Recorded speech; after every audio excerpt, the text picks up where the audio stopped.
Here is one of the places where Kaloula Borealis are inhabiting. This is their current habitat, which is a development site. You can see in the distance there is some construction going on. And just close by here, during rainy season, which didn't finish so long ago, it's now the 11th of August, so a few weeks ago there was rain just behind these shrubs. There was a waterway and there were lots of tadpoles. The Environment Department members of staff came here and they actually picked up about 50 tadpoles from the water that flowed onto the ground just over here. It's evidence from the rocks that the water is pouring out just over here. So there are, and I already know this, Mengongi, which Mengongi is the Korean name. Just put my bike here a moment. So yeah, the Mengongi is Kaloula Borealis, so the boreal digging frog. They're an endangered species in Korea. And so all the water is dried up, of course, now. But there were lots of tadpoles along here. And this site is a development site, and I'm very concerned because, as you can see in the distance, on the same land, this is originally one piece of land, but it's been fragmented with roads. So we got Mengongi on the other side, and there's a road just turning right. So on the other side also there are Kaloula Borealis. I reported frogs, but still there's construction going on because the members of staff, the workers over there, said, oh no, there's no Kaloula Borealis here. They're on the other side. This is not true. I was here from first. I heard the Kaloula Borealis frogs last rainy season, so I recorded the sound and just put a note in my nature app just so I know that I can come back to this place. So last year I was really, really busy at a different location until September, and then from September I was able to come here and start rescuing the frogs, and I rescued way over 1,000, way over that, from September until around about the 8th of November. We had this rainy day in November and it was about 17, 18 degrees, unusually warm. So on that night was one of the last nights I actually found frogs in this area, and it was really unusually warm. So I rescued 50 then. So I already know through my own personal observations that there are a lot of frogs here. Just here, it's hard to see, but now, just in this little area here, there was some water and there were lots of the Kaloula Borealis sounds. And not only that, but there's tree frogs, Chongaguri, Hyla japonica, and also the black-spotted frog, Chamgaguri. So those frogs are classed as ilbandongmul, general animals, not animals which are not endangered. They get zero protection, and so if you are one of those animals and you live on this land and there's construction, well, tough, you're going to die. It's really kind of cruel. But because Kaloula Borealis is an endangered species in Korea, they're supposed to get protection by law. That is the problem. The law is not good enough. Because if the law was really that good, then why would there be construction over there? Because I reported for 2 months. I classed myself as a citizen scientist and I'm trying to help a species. But all my findings meant nothing because developers said, oh no, they're not here. They don't even know. I was here every day, morning and night. And I found them all the time, and it just really annoys me that all my work counts for nothing. And I'm just worried that if they're going to construct on that part of the land, then maybe they're going to construct just over here. One of the problems is that the Environment Department basically have no power, and that is because of the laws. So basically this land is private. If this is private land, I can report that there are frogs, and so if I put a civil complaint through the official website, then the Environment Department have to respond. So they get back to me and they come along and they take a look, and they find some frogs and they find some tadpoles, then I found them often in the drains. So I always check the drains. I haven't been able to come here recently because of our locations. I'm so busy. But so anyway, first problem is the environment department, the members of staff cannot actually go on the land because it's private. So they can come along and have a look, but they cannot enter the land. So for example, one time in a different location, they came along about 10:30 in the morning. Well, Kaloula Borealis is an endangered species. I'm sorry, it is an endangered. That's not what I mean to say. They are a nocturnal species. Sorry, they're nocturnal. Means you're not really going to find them during the day, and they're not allowed to enter the land. So, first, if you can't see them very well in the daytime and you can't enter the land, then it seems totally pointless to come along and visit at that time of day when you're not going to find them.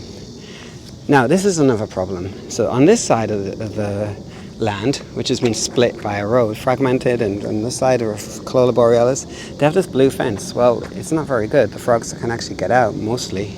And also, there were not so many Kaloula Borealis frogs here. They actually a lot of them were on the other side. Even when this fence was installed, so they have a sign, so like somebody did something, and they have a sign like Mengongi Soshikji. Well, so this is officially the place where Mengongi are. This is a lie. This is completely a lie. This area is so tiny. It's not even 10% of the land. This just has no meaning. While this fence was here last year, I was finding on the other side Kaloula Borealis, just on this side, around the corner, the other side, and on the other side over there, I was finding Kaloula Borealis every single day, morning and night. This fence had no meaning. I was finding just outside this fence. I was also finding them just out here on the curb, in the drains. So this is a problem. Why would they do that? Why would they have such a small fence, which has no meaning? So I don't know. It's they may have their reasons, but their reasons are wrong. It makes no sense. This is a mistake. Second problem is this. There's construction planned next to this construction site. So they have more plans. I already reported about the frogs, so I don't know. I'm going around in circles with the same problems. So they've got construction plan here. They're in the middle of construction over there. They've got another construction site over on this side. But meanwhile, Kaloula Borealis are on all of this land. In rainy season this year, I was hearing the sounds of them, and also I saw some of the little frogs, this year's generation, even over in that direction. So, if Korea really has good protection laws, then why is this happening again and again? South Korea designated Mengongi, Kaloula Borealis, as an endangered species in about 1989, that's 35 years. That means that they've had 35 years to actually fix this problem. And has this problem got better in 35 years?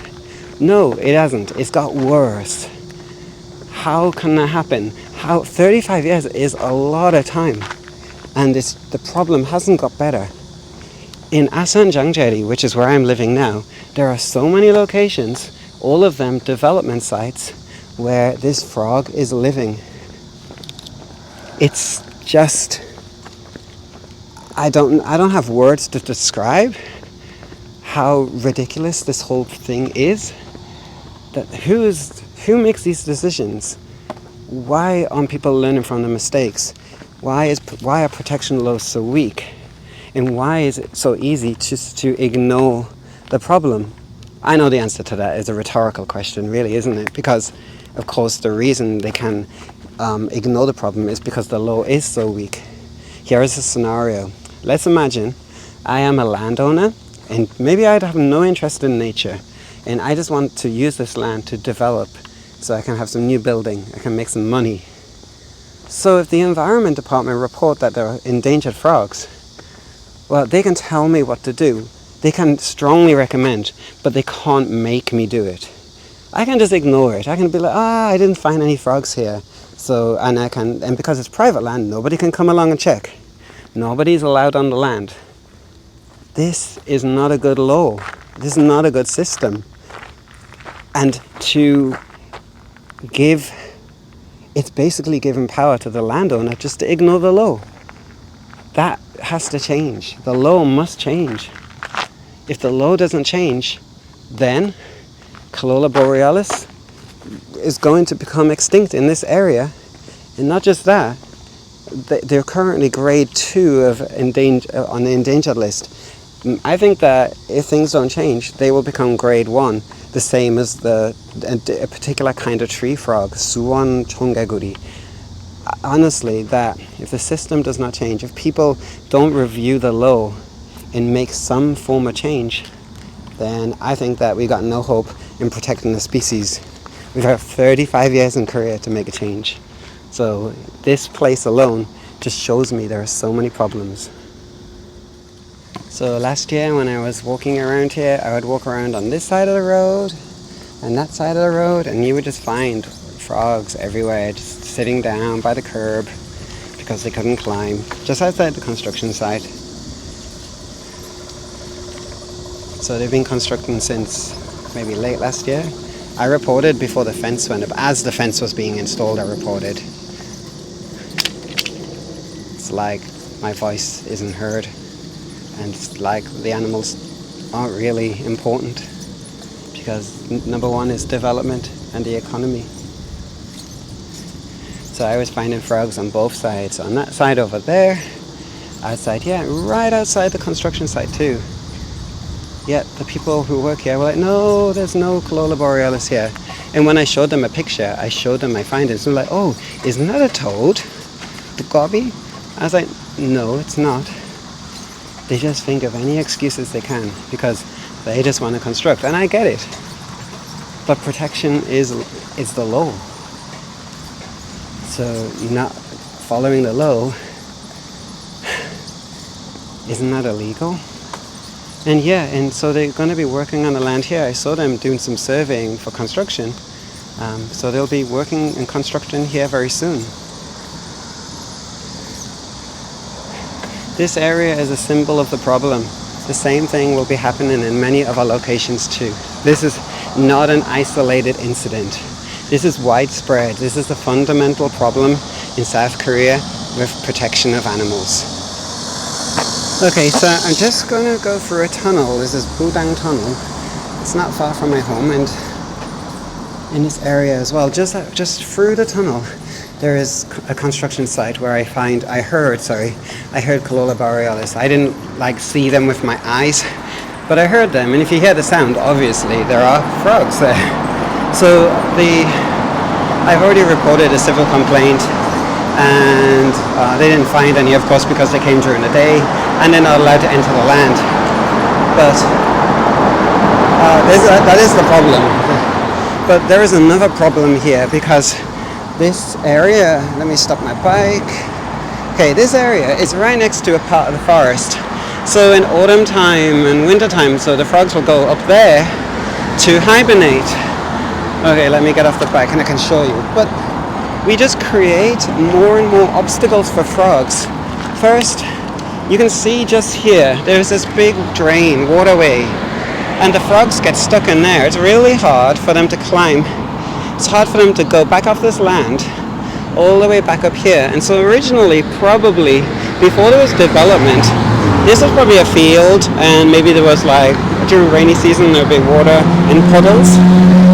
So Kaloula Borealis, they rely on puddles during rainy season to lay eggs so that the tadpoles can develop. When they finish, they will spread out and they'll go back upland to the forest.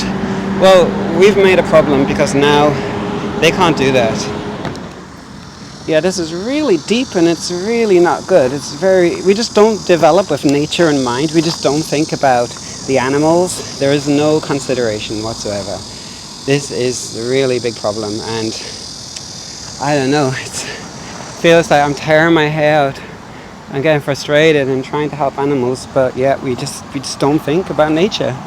So this is another problem, is a lack of consideration for endangered animals, and also tree frog that live here as well.